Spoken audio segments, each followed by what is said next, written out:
Hello बच्चों, welcome to exam square digital education में आप सभी का स्वागत है। जैसे कि आपने थंबनेल देखा कि जो स्कॉलरशिप एग्जाम है 2024, तो इस साल जो स्कॉलरशिप एग्जाम है वो 2024 में होने वाली है। और हमें मेरिट में या फिर स्कॉलरशिप एग्जाम में पास होने के लिए किस तरीके से पढ़ना चाहिए वो हम इस वीडियो में डिस्कस करने वाले हैं। तो सबसे पहले ये समझ लेते हैं हम कि स्कॉलरशिप एग्जाम को कंडक्ट कौन करता है, और ये जो एग्ज़ाम है कौन से क्लास के बच्चे दे सकते हैं और किस टाइप से यहाँ पे एग्ज़ाम ली जाती है।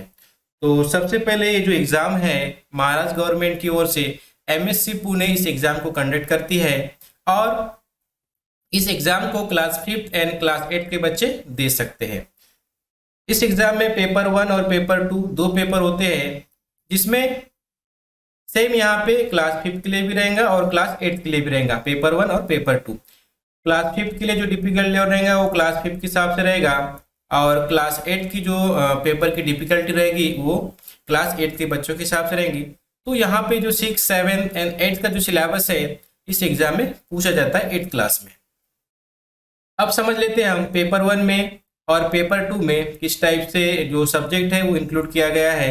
तो पेपर 1 में सबसे पहले 75 क्वेश्चन पूछे जाते हैं और एक क्वेश्चन के लिए 2 मार्क्स, ऐसे टोटल कितना हो जाएगा 150 मार्क्स का पेपर 1 हो जाता है। सेम यहाँ पे पेपर 2 भी है जिसमें 75 क्वेश्चन पूछे जाएंगे, एक क्वेश्चन के लिए 2 मार्क्स, टोटल 150 मार्क्स। तो पेपर 1 150 मार्क्स का हो गया और पेपर 2 150 मार्क्स का हो गया। ठीक है, दोनों को प्लस कर देंगे तो टोटल 300 मार्क्स की एग्जाम होती है।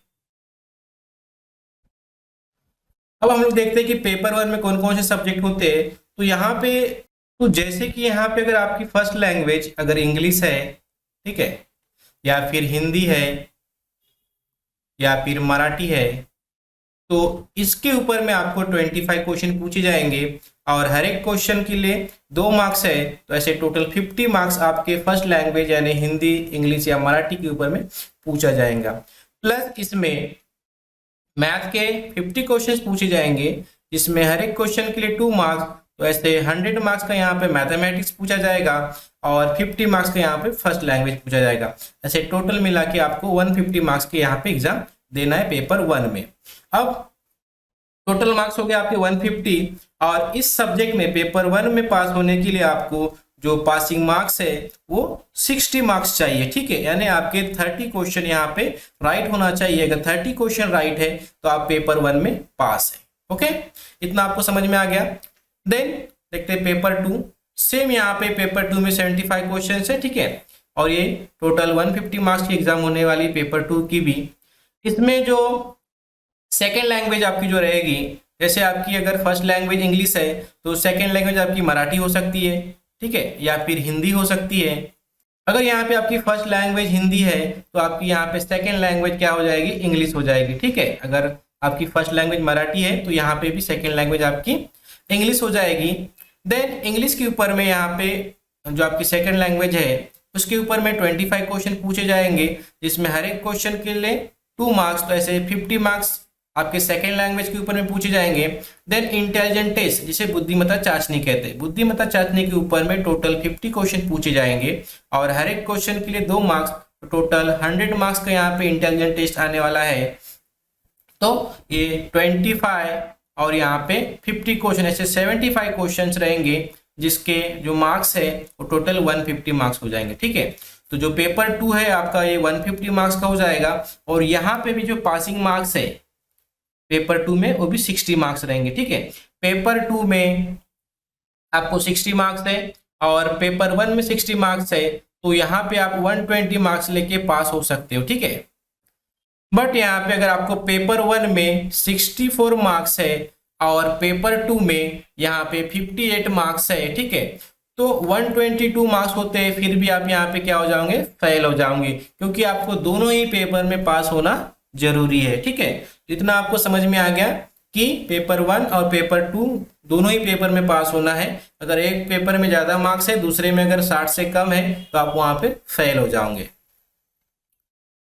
अगर आपको मेरिट लिस्ट में आना है तो कम से कम आपकी जो स्कोरिंग होना चाहिए वो 90 के ऊपर होना चाहिए। 190 मार्क्स अगर आपको आ जाते हैं तो आपको मेरिट में आने के चांसेस हो जाएंगे। ठीक है, इससे ज़्यादा ही मार्क्स लेने की कोशिश करना है, पर मिनिमम 190 मार्क्स होना चाहिए। अब आगे समझते हैं हम। अब इस एग्जाम के लिए हमें कौन कौन सी बुक रेफर करना चाहिए और मार्केट में कौन कौन सी बुक अवेलेबल है। तो ज़्यादातर 5th एंड 8th क्लास की जो बुक है स्कॉलरशिप एग्जाम के लिए, तो नवनीत पब्लिकेशन की बुक मार्केट में अवेलेबल है। इस बुक की खासियत ये है कि इसमें जो कंटेंट है, आपको जो प्रैक्टिस के लिए कंटेंट यहाँ पे बहुत सारा मिल जाता है। तो यहाँ पे सेम बुक्स आपको 5th क्लास के लिए भी मिलती है और 8th क्लास के लिए भी मिलती है। ठीक है, पेपर 1 पेपर 2 दोनों के लिए यहाँ पे बुक तैयार किया गया है नवनीत पब्लिकेशन ने। एक इसका बेनिफिट क्या है कि यहाँ पे आपको प्रैक्टिस के लिए ज़्यादा से ज़्यादा क्वेश्चन मिल जाते हैं। ठीक है, देन सेकेंड पब्लिकेशन है यहाँ पे प्रगति। ठीक है, तो ये जो प्रगति पब्लिकेशन है ये भी बुक काफ़ी अच्छी है। इसमें आपको जो यहाँ पे जो शॉर्ट ट्रिक्स है, इस बुक में प्रगति पब्लिकेशन में जो शॉर्ट ट्रिक्स है वो काफ़ी अच्छी है।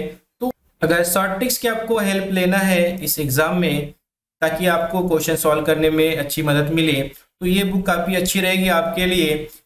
जैसे पेपर 1 में मैथमेटिक्स के आपको शॉर्ट ट्रिक्स मिल जाएंगी और पेपर 2 में इंटेलिजेंट टेस्ट के लिए शॉर्ट ट्रिक्स मिल जाएंगी। ठीक है, तो ये बुक काफ़ी अच्छी है। और एक पब्लिकेशन है परफेक्ट बेस्ट पब्लिकेशन पुणे, तो यहाँ पे भी ये भी जो बुक है काफ़ी अच्छी है, आप ये भी बुक रेफर कर सकते हैं।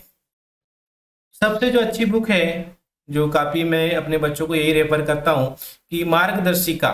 ये जो मार्गदर्शिका जो बुक है, सबसे पहली बात ये जो बुक तैयार किया गया है वो MSc पुणे की तरफ से तैयार की गई, यानी जो एग्जाम कंडक्ट कर रहे हैं वही इस बुक को तैयार किया है। ठीक है, तो एग्जाम के पॉइंट ऑफ व्यू से ही इस बुक को डिजाइन किया गया है। इसमें जो क्वेश्चन है काफी सारे क्वेश्चन जो लगभग 70 to 80% क्वेश्चन इस बुक से लिए जाते हैं। पैटर्न सेम रहता है, बस जो नंबर्स है वो चेंज किए जाते हैं। तो ये बुक काफी अच्छी है और काफी सिंपल लैंग्वेज में है और इसी बुक के ऊपर में क्वेश्चन अधिकतर पूछे जाते हैं, इसलिए ये सबसे अच्छी बुक है। मार्गदर्शिका जो बुक है ये आपको 8th क्लास के लिए भी मिल जाती है, 5th क्लास के लिए भी मिल जाती है और आप यहाँ पे इंग्लिश मीडियम के बच्चे भी ले सकते हैं, हिंदी मीडियम के बच्चे भी ले सकते हैं और मराठी मीडियम के बच्चे भी इस बुक को ले सकते हैं। तो अगर आप स्कॉलरशिप एग्जाम की तैयारी कर रहे हैं तो आई होप अभी से तैयारी शुरू कर दीजिए, क्योंकि सिलेबस काफ़ी बड़ा है और एग्ज़ाम काफ़ी टफ होती है। तो जितनी आपकी पढ़ाई अच्छी रहेगी आप उतने ही अच्छे स्कोर स्कॉलरशिप एग्जाम में कर सकते हैं। ओके बच्चों, आगे भी समय समय पे हम लोग वीडियो बनाते रहेंगे और जो इम्पोर्टेंट चीज़ें आपको मैं बताते रहूँगा। तो अगर आप चैनल पे नए हैं तो इस चैनल को सब्सक्राइब जरूर कर ले और अपने दोस्तों में शेयर जरूर करें। ओके बच्चों, मिलते हैं हम लोग नेक्स्ट वीडियो में।